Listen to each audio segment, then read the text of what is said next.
পশ্চিম মেদিনীপুর জেলার ক্ষীরপাইয়ের বিখ্যাত দেবী কালিকা এখানে বড় মা নামে পরিচিত। এই মন্দিরটি একটি বিশেষ কারণে আলাদা। আর পাঁচটা মন্দিরের মতো এখানে কোনো স্থায়ী পুরোহিত নেই।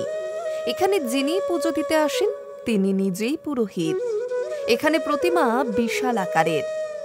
বড় মায়ের উচ্চতা প্রায় ৪৫ ফুট।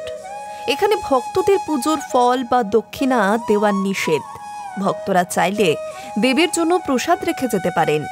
এই বড় মা কালীর মন্দিরে শুধুমাত্র অমাবস্যা তিথিতে পুরোহিত এসে বিশেষ পুজো করেন। বাকি দিনগুলিতে ভক্তরাই পুজোর দায়িত্ব সামলান। তবে এখানে বহু ভক্ত আসেন মায়ের কাছে মানত করতে।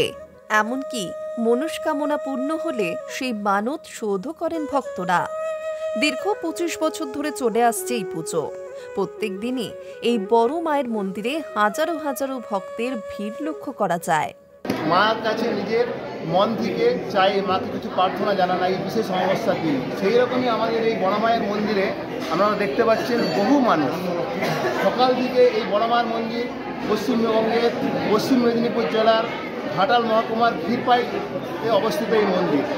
এই মন্দিরে কোনো রকম পূজারি থাকে না। ভক্তরা নিজেরা এসে মায়ের কাছে নিজেদের ফুল দিয়ে মায়ের পায়ে হাত দিয়ে মাকে মনের কথা বলতে পারে, যার জন্য কোনো মাতৃখানে কোনো মানুষকে প্রয়োজন হয়নি। আমি সরাসরি এসে মায়ের কাছে ফুল বেলপাতা নিয়ে মায়ের চরণে অর্পণ করবেন, নিজের মন থেকে মাকে জানাবেন নিজের মনের কথা।